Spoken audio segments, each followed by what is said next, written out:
DJ Sukhdeen Patta exclusive.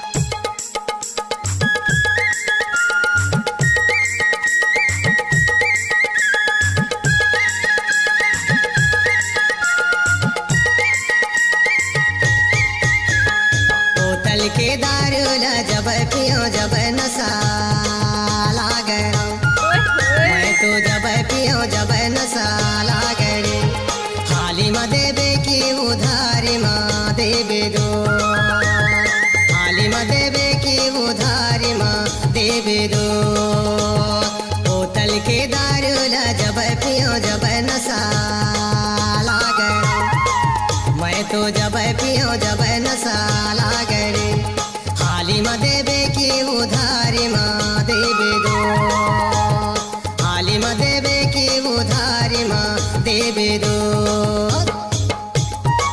Mixed by DJ Sukhdeen Karopani Wale.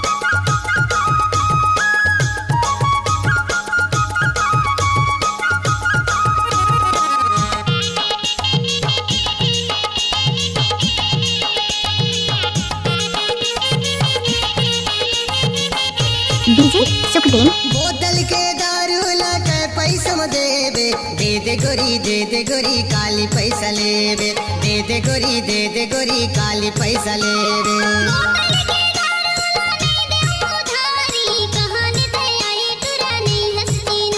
DJ Sukhdeen Patta exclusive. बोतल के दारू ला के पैसा में देवे दे गोरी काली पैसा लेवे दे गोरी काली पैसा लेवे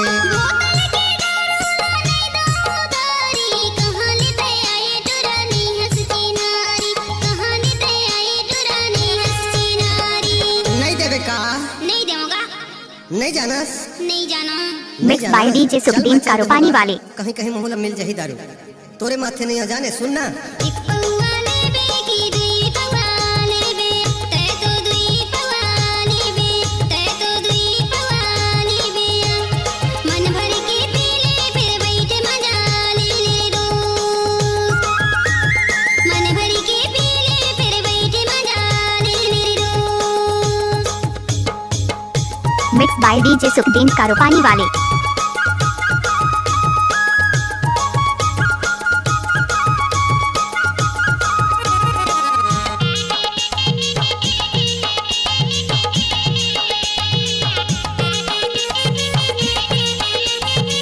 DJ Sukhdeen.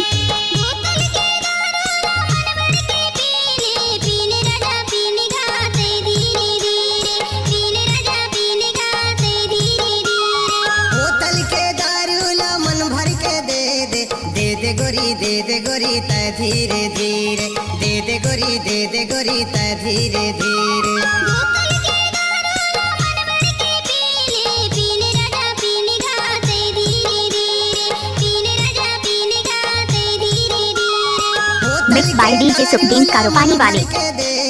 दे गोरी तै धीरे धीरे दे गोरी तै धीरे धीरे सबके सखी घर माँ हमारो सखी बनवायार रे हमारो सखी बनवायार राम के बनाए माँ सबके बनो जाही दो राम के बनाए माँ सबके बनो जाही दो।